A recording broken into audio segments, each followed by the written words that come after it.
Yeah. Hoping to achieve by holding military tribunals, and at this point, do we have any people eligible to face those tribunals? Well, the tribunals are just an option for us, and we'll be using the tribunals if, in the course of bringing somebody to justice, jeopardize or compromise national security interests.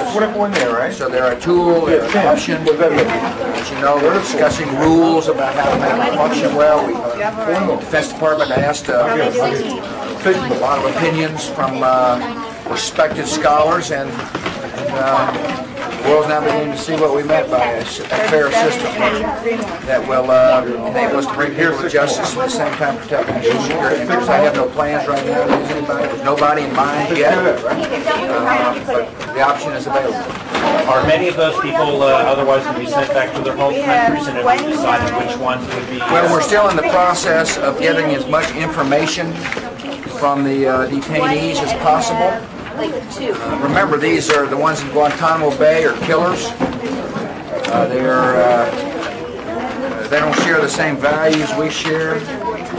They would like nothing more than to come after America or our friends and allies, and so therefore it's in our national interest to make sure we know enough about them before we decide what to do with them. And so there's a process, ongoing process, to get as much information as we can from the prisoners, the detainees. Some talk, some don't talk. But just to follow, if I could, if you say there'll only be 3 questions today. If you say they're killers, yeah, I do say they're killers. What makes them eligible to go to a tribunal? I told you that if any evidence that is required to convict them jeopardizes the national security interests of the country, we'll use the tribunal.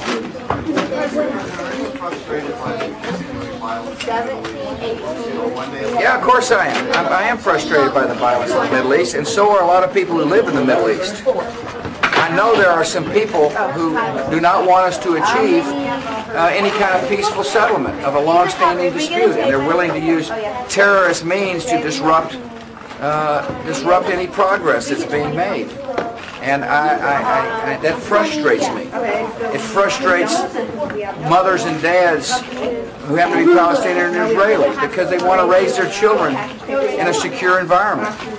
Nevertheless, we'll continue to work the issue and work it hard. Zenny is over there. He's making some progress. He's saying to both parties, stay the course, work hard to get independent. And hopefully we can achieve what we all want to achieve, which is eventually a political settlement. But first and foremost, we've got to come up with a security agreement. We made some progress, and I want to thank Zenny for his job that he's doing there. And I'm looking forward to being briefed by the Vice President tomorrow morning when he gets back from getting back this afternoon. But he's going to come in tomorrow morning. We'll have breakfast first thing in the morning prior to me leaving for Mexico. Last question.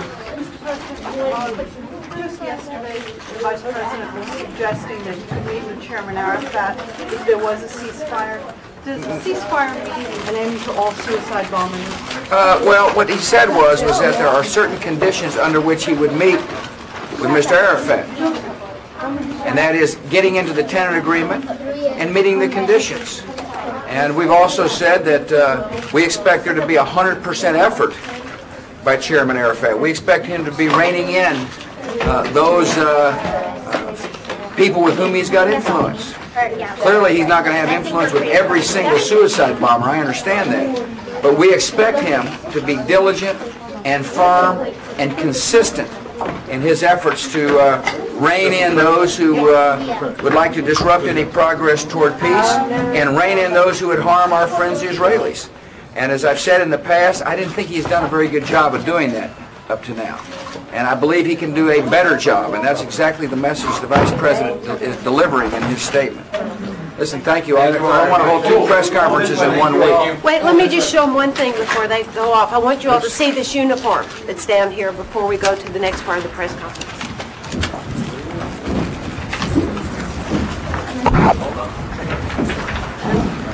A group of the... Hold on, let him get in here. Okay. Come on. A group of